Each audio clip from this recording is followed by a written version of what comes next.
What is up, everybody? Welcome back to RacingNudes.com. Welcome back to another weekend recap. Well, a little bit late, kind of a day and a half, I guess, late doing this. I had to travel back from New York this week, and so kind of just got pushed back. But we are here.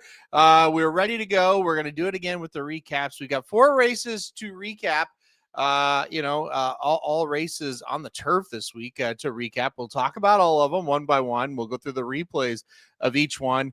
And then, of course, we will go to the Breeders' Cup rankings, the Breeders' Cup Classic rankings once again. So not quite as jam-packed as last week, but still a very, very busy show. Let's get to it right away, and I will put this one up on the screen, and we'll get it going with the Sword Dancer here to kick off the coverage. All right, Sword Dancer at Saratoga. I thought it was a very good race, and right out of the gate, we've got a little problem with the favorite Farbridge. He just does not get the positioning that you wanted him to get. If you bet on him here in this spot, it just not great. He sits there in 4th there as the even money favorite, which was just bet down way too hard. Actually 5th at this point. This is a horse that likes to get on the front, so you kind of see Nation's Pride up there. Gonna kind of press vote no at this point. Pretty good little trip here for him at this point. But again, Farbridge needs to be closer to the pace. Now you're going to see what happens here as a vote no, Nation's Pride, and then boom, Farbridge can wait no longer. And now he's going to run.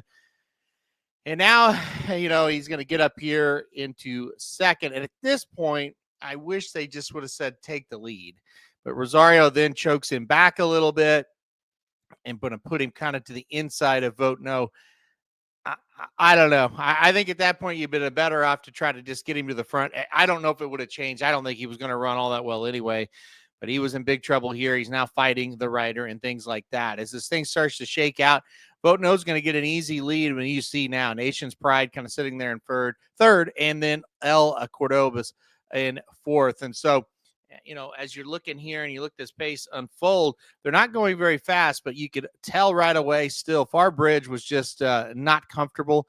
He's racing inside of horses. He really wants to go. Rosario's just going to hold him back here.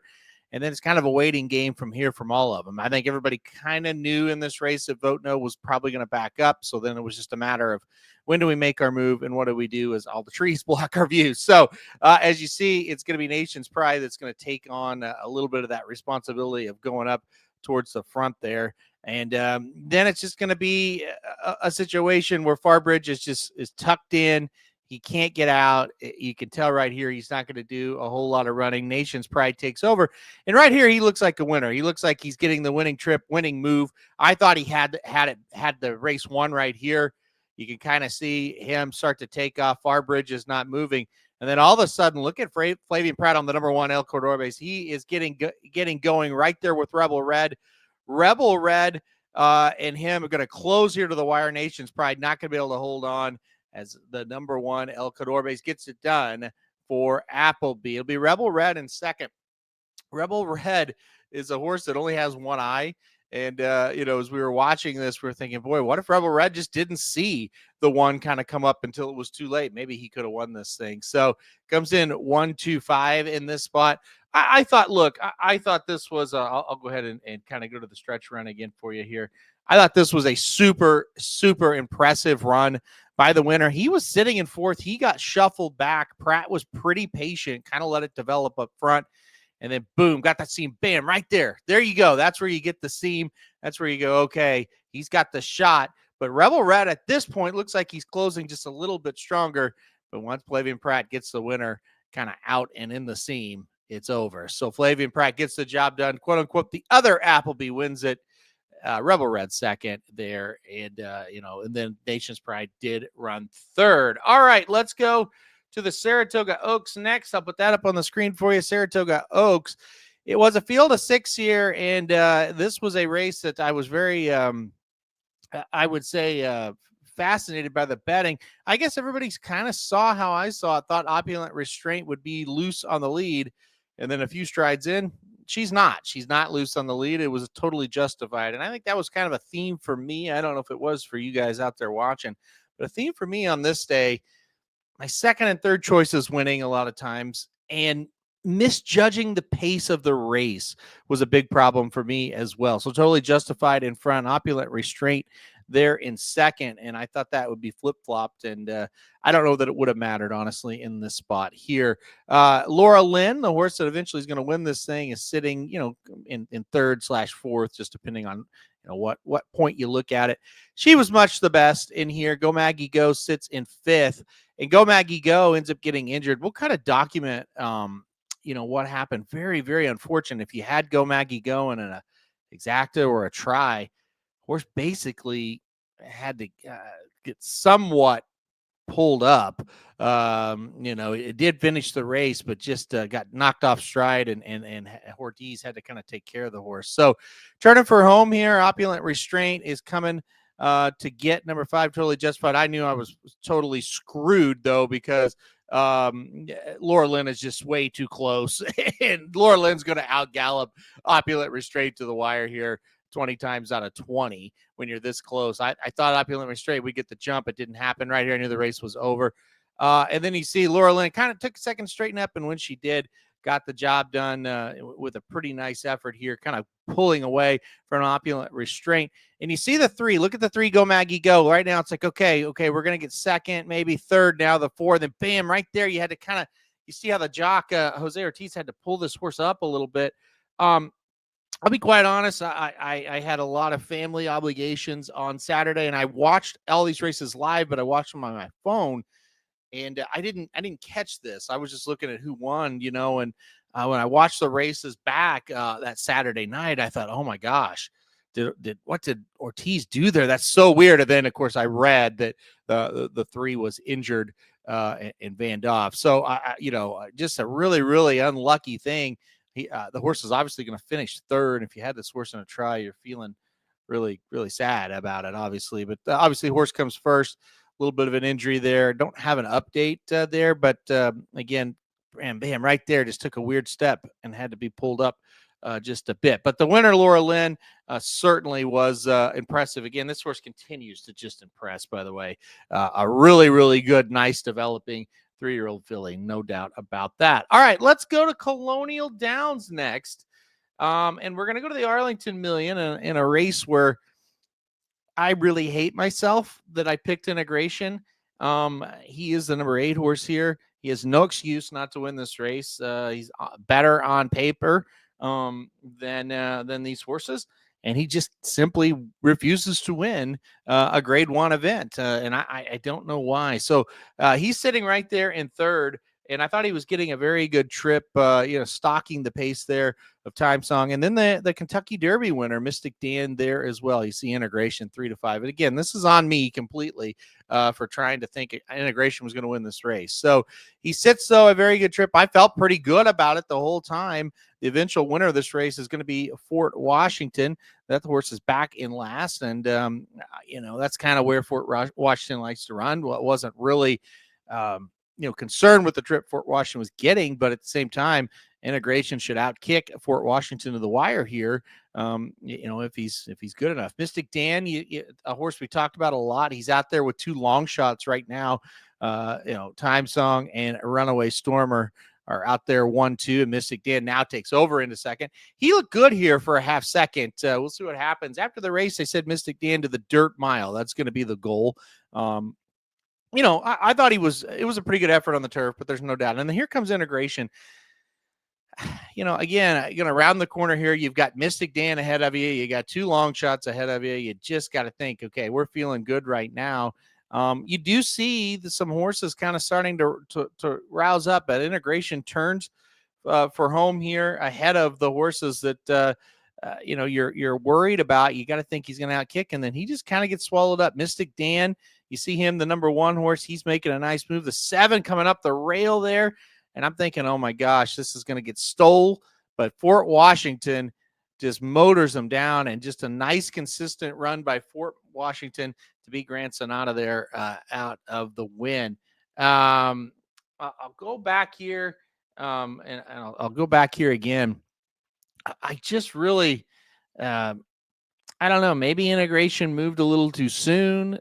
Maybe it was something like that, but I can't find a lot of excuse for him in the spot. He should, be able to beat the 6 and the 7 to the wire from this spot if he closed like he did in his last race. And he just is one of those horses that can't seem to figure it out in this grade 1. And you knew you're in trouble here when the 5 starts to kind of get even with him, and you're like, oh yeah, he's in big trouble. So great ride there on the 7 Grand Sonata to scrape the paint, almost stole this thing.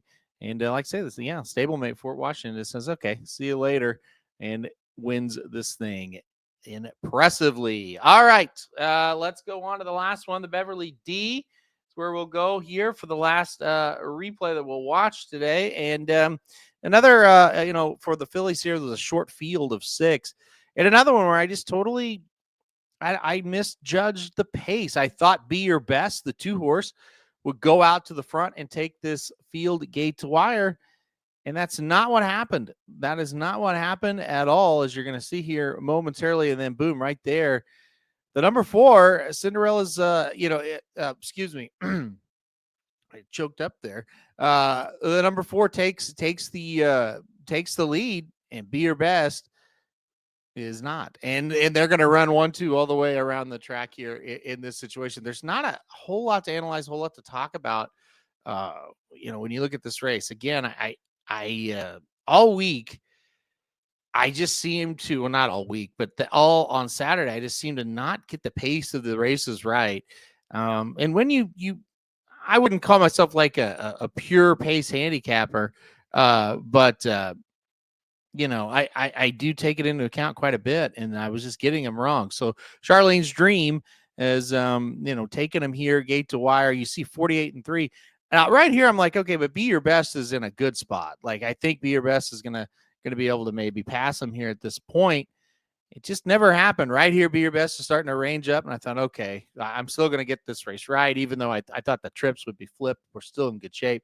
You kind of knew right here, slow fractions, 2 horses dominating. That's what it's going to be to the wire, right? So look like here, Charlene's Dream just keeps going. Just keeps going. I thought right here, Be Your Best was going to get by. Certain times I thought as well. You could tell these horses aren't really finishing full of run, but Charlene's Dream easily fins off Be Your Best, so much so that Spanish Eyes, the 5, it gets second. Not a lot to talk about really in that one. Just a gate to wire victory. Horse was getting tired late, but just got away with fractions that were just too slow up front. So, all right, that will do it for the race replays there as we will pause this and put that back. I'll go full screen now. Talk about a couple of other things. Buyer speed figures for these races. The Fort Washington was a 99 for the Arlington Million. In that one, Integration a 98, and Grand Sonata also, I should mention, a 99. El Cordobes a 104 for the Sword Dancer. Rebel Red a 103. Nation's Pride a 102. So pretty good efforts there. Those were the high buyers of what we're going to talk about. 95 for Charlene's Dream. Spanish Eyes a 92. Be Your Best a 91. And then finally, Laura Lynn, a 93 for her effort. Evershed, a 90. Opulent Restraint, an 88. All right, other things to kind of talk about before we get in to the Breeders' Cup rankings here in this one. Let's look here. I'm going to pull this. Let me pull the Breeders' Cup rankings up here real quickly for you. But yeah, other things to talk about and other things to kind of analyze. 2 baby races at Del Mar. Well, really 3 that I kind of want to talk about before we get to the rankings here of the Breeders' Cup. Balboa came back and won a maiden special weight and won it pretty impressively. So horse that finished 3rd to Brant on debut. So Balboa for Bob Baffert comes back to win. I thought that was very impressive. Also want to mention that Bob Baffert won 2 juveniles. Hamika won the Sorrento on Sunday at Del Mar with an 81 buyer speed figure. A pretty nice effort there. And in the Best Pal Stakes, Desert Gate gets the job done with a 79 buyer speed figure. So Bob Baffert with a couple winners. The Ellis Park Juvenile was on Sunday. Comport was able to win that race with an 80 buyer. Comport, if you remember, scratched out of the Saratoga Special up at Saratoga a couple weeks ago and ended up there. So a nice one there. And this one made me super, I don't know what the word, I don't know if I guess, just angry. Big Truz wins the Ellis Park Derby, and I'm not angry that he won. I had him that day, so not that, I'm not mad that he won the race. A 100 buyer speed figure for Big Truz as he wins by 7. Why I'm angry is I thought Big Truz would be very tough to beat in the Indiana Derby I guess that'd be about a month ago now. And he did no running whatsoever. Now, this was only a mile, maybe the mile and 16th, although he was kind of done after 6 furlongs, I felt like, in the Indiana Derby. But Big Truz runs kind of how I thought he would and kind of up to the level that I thought he would be. He wins the Ellis Park Derby with 100 buyers, so wanted to mention him as well. And I think maybe they'll try more 2-turn races with him after that. All right, let's get to the Breeders' Cup Classic rankings, and we'll end this video. Not a whole lot changing here. Sovereignty 1, Mindframe 2, Sierra Leone 3, Journalism 4, Nisos 5, Forever Young 6, Baeza 7, White Barrio 8, Fierceness 9, Highland Falls in at number 10. All right, let's give you a little update on all the horses. Sovereignty pointing for the Travers. Obviously, he, and now, gosh, it's hard to believe we're almost a week away. I record this on Tuesday, August 12th. The Travers coming up on Saturday, August 23rd. So 10 days, pretty much away there. We'll see him next there. Mindframe and Sierra Leone. Now, this is very rare that the final weekend of Saratoga, it's actually Sunday, I believe, the Jockey Club Gold Cup at Saratoga will feature Mindframe and Sierra Leone. So what a race that'll be. That feels like an even bigger race than the Travers in terms of star power, although we still don't know who's going to show up to face Sovereignty for the Travers yet. I could be eating my words there, but wow. And also one of these rare years where the second big race of the meet for the older horses will be better than the Whitney if it's Mindframe versus Sierra Leone. That's what's going on there. Journalism had to work. We don't know where he's going to go next. We'll see. It's going to be very interesting to see where he's at. Nisos, we kind of just assume Pacific Classic will be the race for him. Forever Young, we don't know a whole lot about what he's going to do. Baeza, where we've kind of heard it's going to be the Pacific Classic or the Pennsylvania Derby next for him. So we'll keep an eye out, I should say, for him. White Barrio going to go Pacific Classic. Fierceness, we don't know anything yet on him. Highland Falls the same. Yeah, I think maybe Highland Falls would go to the Jockey Club Gold Cup. That's where he, won a grade 1 last year up at Saratoga. Maybe he tries it again this year. So that's kind of an update on those horses and what's going on with them. All right. Well, guys, I do apologize for being a day late with this video. I always like to get this out on Monday, get all our videos out on Monday that I can.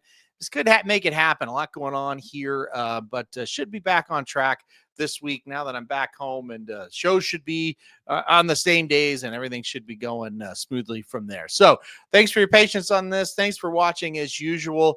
Appreciate all of you guys tuning in, watching, commenting, things like that. It's always great. So, all right. That's it, guys. We will be back next week. I hope everybody has a good rest of the week, and make sure to tune in next week for another weekend recap.